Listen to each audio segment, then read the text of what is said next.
नेपाल में विरोध प्रदर्शन के बाद देश के प्रधानमंत्री और राष्ट्रपति ने इस्तीफा दे दिया है।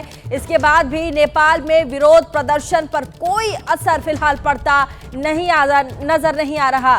नेपाल में देर रात तक हजारों प्रदर्शनकारी सड़कों पर जमे रहे, सड़कें जाम की और सरकारी इमारतों में घुसकर आग के हवाले सरकारी इमारतों को कर दिया। कुछ नेताओं पर भी आपको बता दें हमला किया गया है। जानकारी मिलने पर नेपाल की सेना के हेलीकॉप्टर से कुछ मंत्रियों को सुरक्षित स्थानों पर पहुंचाया गया है।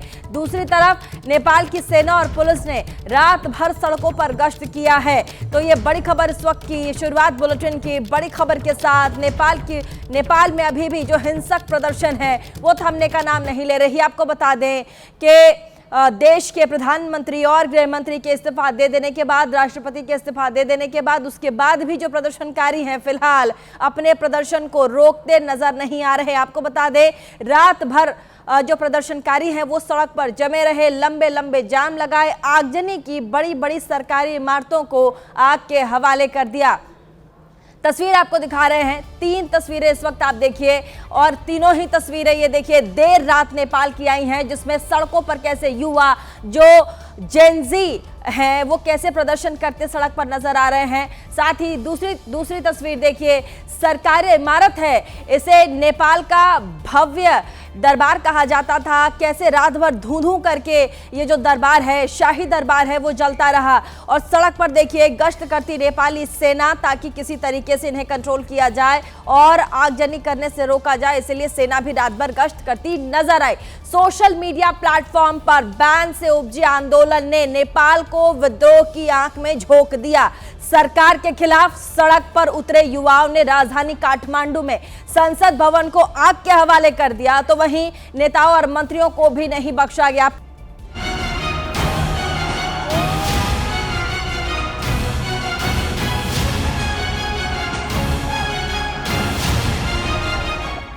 आग की लपटों में घिरा संसद भवन,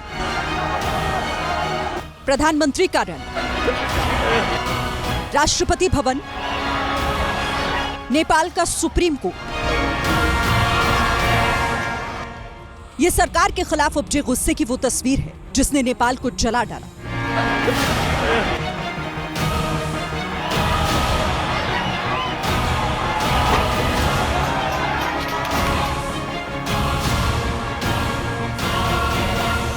सोमवार को जब प्रदर्शनकारी सड़क पर उतरे तो किसी को इस बात का अंदाजा नहीं था कि अगले 24 घंटे में हालात बद से बदतर हो जाएंगे। वही हुआ। देर रात ओपी शर्मा ओली की सरकार ने सोशल मीडिया से बैन हटाकर डैमेज कंट्रोल की कोशिश शुरू की, लेकिन इससे कोई फर्क नहीं पड़ा, बल्कि सुबह होते ही विद्रोह की आग और ज्यादा भड़क गई। और जो प्रदर्शनकारी सोमवार को संसद भवन के अंदर घुसे थे वो आज न सिर्फ संसद भवन में घुसे बल्कि संसद भवन को आग के हवाले कर दिया। प्रदर्शनकारी हथियारों के साथ संसद भवन पहुंचे, पहले तोड़फोड़ की और फिर संसद भवन में आग लगा दी। यो प्रधानमंत्री कार्यालय हो। जिस बिल्डिंग में नेपाल का प्रधानमंत्री कार्यालय है उस इमारत में कई और भी सरकारी कार्यालय हैं जो कि विद्रोह की आग में धधक उठे। प्रदर्शनकारियों ने प्रधानमंत्री की निजी संपत्ति को भी नहीं छोड़ा। काठमांडू में मौजूद केपी शर्मा ओली की निजी संपत्ति से कई फीट ऊंचा धुआं उठता दिखाई दिया। वहीं काठमांडू के महाराजगंज में स्थित राष्ट्रपति भवन भी प्रदर्शनकारियों के गुस्से का शिकार बना। सैकड़ों प्रदर्शनकारी एक साथ राष्ट्रपति भवन में घुस गए। आक्रोशित प्रदर्शनकारियों की भीड़ ने राष्ट्रपति भवन में जमकर तोड़फोड़ की और फिर प्रदर्शनकारियों ने राष्ट्रपति भवन में आग लगा दी। इस बीच कई प्रदर्शनकारी नेपाल की सर्वोच्च अदालत की ओर बढ़े। पहले इमारत पर लिखे सर्वोच्च अदालत की पट्टिका को तोड़ा, फिर पूरी इमारत को आग के हवाले कर दिया। इस दौरान कई प्रदर्शनकारी आग का वीडियो बनाते देखे गए। सड़क पर उतरे युवाओं ने हर उस शख्स को और इमारत को निशाना बनाया जो किसी न किसी रूप में सरकार से जुड़ा था। नेपाल के भाट भटेनी सुपरमार्केट में लगी आग इस बात की गवाही है।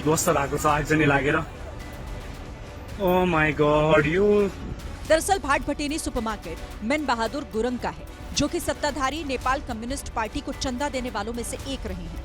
माना जा रहा है कि इसीलिए प्रदर्शनकारियों का गुस्सा उनके सुपरमार्केट पर फूटा।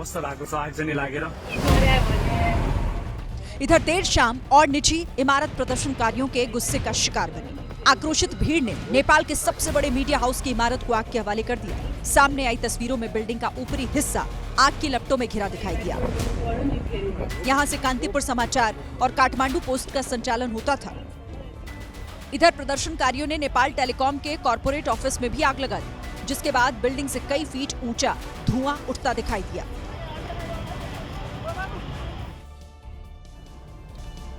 और चलिए नेपाल को लेकर के इस वक्त की बहुत बड़ी खबर आ रही है। आपको नेपाल की इस वक्त की बड़ी खबर बता दें, नेपाल में सरकार के गठन को लेकर हलचल तेज हो गई है।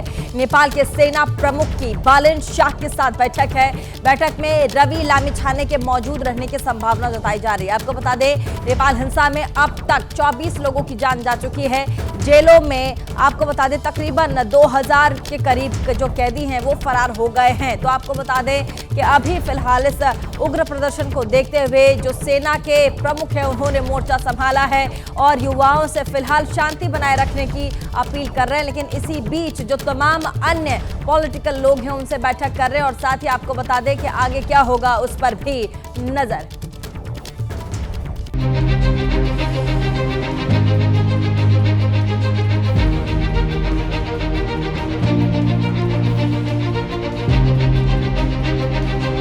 दोपहर बाद प्रदर्शनकारी पूर्व प्रधानमंत्री शेर बहादुर देउबा के आलीशान मकान में घुसे। पहले घर के बाहर खड़ी गाड़ियों पर गुस्सा उतारा, गाड़ियों के शीशे तोड़ दिए। कुछ प्रदर्शनकारी गाड़ियों पर चढ़ गए तो कुछ ने लाठी डंडों और पत्थरों से हमला कर दिया। इसके बाद प्रदर्शनकारी घर के अंदर दाखिल हुए और पूर्व प्रधानमंत्री शेर बहादुर देउबा को पकड़ लिया, जिसके बाद उनके साथ मारपीट की गई। किसी ने थप्पड़ मारा, किसी ने घूंसे बरसाए तो कोई शेर बहादुर देउबा को खींचता हुआ दिखाई दिया। इस बीच कुछ प्रदर्शनकारियों ने शेर बहादुर देउबा की पत्नी आरजू देउबा को पकड़ लिया और उनके साथ मारपीट करने लगे। इस दौरान उन्हें लात भी मारी गई। दरअसल शेर बहादुर देउबा की पत्नी आरजू देउबा ओली सरकार में विदेश मंत्री के पद पर थी। मारपीट के बाद प्रदर्शनकारी शेर बहादुर देउबा और उनकी पत्नी को खींचकर बाहर ले गए, जिसके बाद उनके घर को आग लगा दी गई। वो तो गनीमत रही कि सुरक्षाकर्मी मौके पर पहुंच गए और किसी तरह से शेर बहादुर देउबा और उनकी पत्नी आरजू देउबा को प्रदर्शनकारियों के चंगुल से छुड़ा लिया और फिर उन्हें बाहर निकाला। सरकार के खिलाफ सड़क पर उतरे प्रदर्शनकारियों ने नेपाल के वित्त मंत्री विष्णु थापा को भी नहीं छोड़ा। प्रदर्शनकारियों ने उन्हें बीच रास्ते में घेर लिया, जिस पर वो बचकर भागने लगे तो सामने से आ रहे एक प्रदर्शनकारी ने लात मारकर उन्हें गिरा दिया, जिसके बाद वो फिर से उठकर भागे तो दूसरे प्रदर्शनकारी ने पकड़ा और फिर भीड़ ने उनकी पिटाई की।